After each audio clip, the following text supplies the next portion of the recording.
जनमत पिता आलोक में स्वागत है दोस्तों। राहुल गांधी बी आर अम्बेडकर के झूठे अपमान को लेकर के संसद के एक सांसद का सर फोड़ डालते हैं।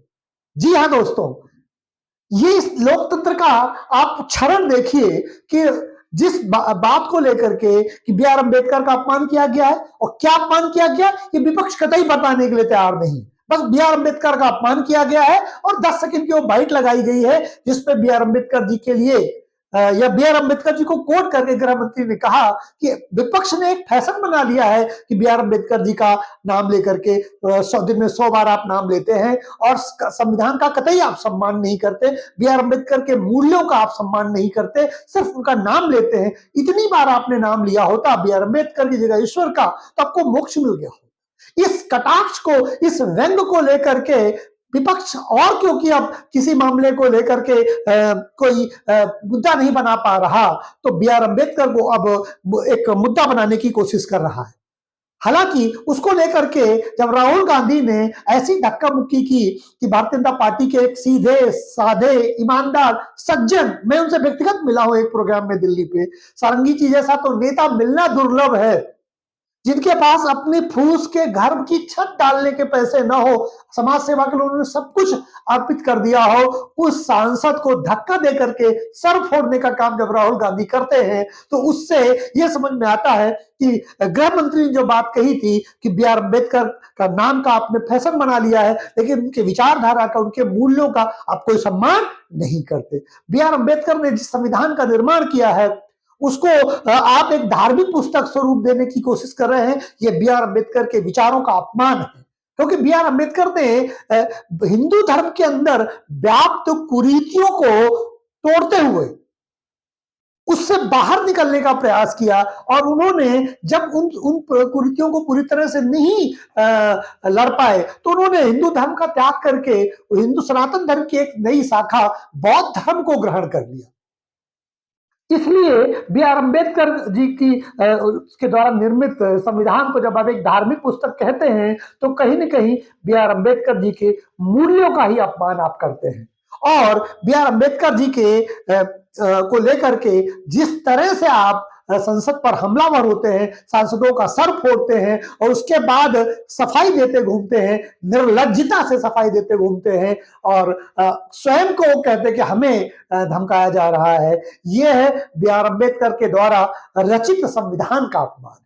तो कांग्रेस पार्टी को इससे सबक लेना चाहिए कि जवाहरलाल नेहरू तक बी आर अम्बेडकर का अपमान करते थे, उन्होंने इस तरह से कार्य किया कि बी आर अम्बेडकर को कांग्रेस पार्टी छोड़ना पड़ा, मिनिस्टर का पद छोड़ना पड़ा। और बी आर अम्बेडकर के उस विचारधारा का तो कांग्रेस ने कभी सम्मान ही नहीं किया जब उन्होंने कहा था कि इस देश का विभाजन नहीं होना चाहिए। विभाजन के विरोध में थे बी आर अम्बेडकर, लेकिन एक कैप्शन के साथ, एक इफ के साथ उन्होंने कहा भारत का विभाजन स्वीकार किया जा सकता है जब एक भी हिंदू पाकिस्तान में ना हो और एक भी मुसलमान भारत में ना हो, तो वह विभाजन को स्वीकार करने के लिए तैयार थे। उन्होंने ये कतई नहीं कहा कि एक भी दलित पाकिस्तान में ना हो या एक भी दलित हिंदुस्तान में ना रहे। हिंदू शब्द का प्रयोग किया था। वो सनातन की कुरीतियों से दुखी थे, नाराज थे। ये हमारे धर्म के अंदर का मैटर। किसी सामाजिक व्यवस्था में दलितों के साथ अगर शोषण की व्यवस्था है तो किसी को भी उस व्यवस्था के खिलाफ बोलने का हक है। ये दो भाइयों के बीच का मैटर है। बी आर अम्बेडकर दलित थे और वो सनातनी थे। सनातन में कमियों से जब वो पीड़ित हुए तो उन्होंने बौद्ध धर्म को स्वीकार कर लिया। ये उनका एक व्यक्तिगत निर्णय है। ये रिपल्सन था भगवान के प्रति। जिसे आज हम बौद्ध धर्म का बी आर अम्बेडकर जी को भगवान कहते हैं, उन्होंने भगवान के प्रति ही जो सनातन में हम ईश्वरीय परंपरा, ब्राह्मणिकल परंपरा, उसका विरोध किया था और बौद्ध धर्म ज्वाइन किया था। महात्मा बुद्ध के शरण में गए थे। तो इसलिए बी आर अम्बेडकर को जब आप ईश्वर का दर्जा देते हैं तो मुझे लगता है कि उनके मूल्यों को कमजोर करने का, क्षरण करने का करते करते हैं। उन्हें एक सामाजिक कार्यकर्ता, एक राजनेता, एक सोशल रिफॉर्मर के रूप में ज्यादा समाज के लिए उपयोगी हो सकते हैं इन कंपैरिजन टू उन्हें ईश्वर बना देना। तो मुझे लगता है कि कांग्रेस पार्टी को इस तरह के जो प्रपंचना है, इस तरह के प्रपंच से बचना चाहिए, क्योंकि अगर ये मुद्दा ज्यादा खुलता है, ये मुद्दा लंबा चलता है, तो कांग्रेस पार्टी को जो बी आर अम्बेडकर के साथ उन्होंने अपमानजनक व्यवहार किया, जो कांग्रेस पार्टी ने जो उनका बी आर अम्बेडकर के जो फॉलोअर्स हैं यानी दलितों के साथ जो उनका अपमान किया, उसका एक एक लाइन का उत्तर देना उसे भारी पड़ जाएगा। उसे ये बताना मुश्किल हो जाएगा कि उसने भी दलितों के साथ, उसने बी आर अम्बेडकर जी के साथ क्या किया है। आज के समय में Bharatiya Janata party B R Ambedkar के लिए जितने काम कर रही है, भारत में उनके जितने भी उनसे जुड़े स्थल थे, उनका पुनरुद्धार कर रही है।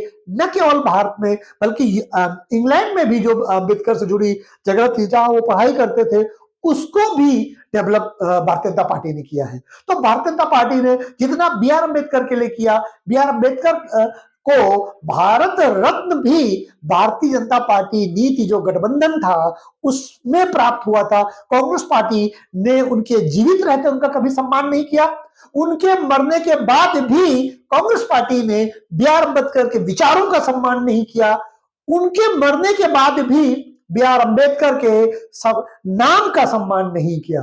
वो बी आर अम्बेडकर के नाम से एक तरह से चिढ़ती ही रही। जहां बी आर अम्बेडकर को जीवित रहते हुए असहज किया, जहां बी आर अम्बेडकर को जीवित रहते हुए अपने मंत्रिमंडल से इस्तीफा देने के लिए परिस्थितियां पैदा किया, जहां उनकी मृत्यु के बाद उनके विचारों को नहीं माना, और जहां उनकी मृत्यु के बाद स्वयं के घर के लोगों को भर भर के भारत रत्न दिए, लेकिन बी आर अम्बेडकर को भारत रत्न देने से कांग्रेस पार्टी इंकार करती रही। ऐसी कांग्रेस पार्टी अब गृह मंत्री के एक बयान को लेकर के, जो कि बी आर अम्बेडकर का किसी तरह से बयान अपमान नहीं है, चाहे तो उस बयान को आप स्वयं सुन सकते हैं, फिर भी भारतीय जनता पार्टी को कटघरे में खड़ी करने की कोशिश कर रही है। कांग्रेस पार्टी को समझ लेना चाहिए, इससे उसको बहुत सारे नकारात्मक बिंदु को जो कांग्रेस पार्टी ने बी आर अम्बेडकर के साथ किए हैं, उसका उत्तर उन्हें भारतीय समाज को, दलितों को देना ही होगा। इसलिए मेरा मानना है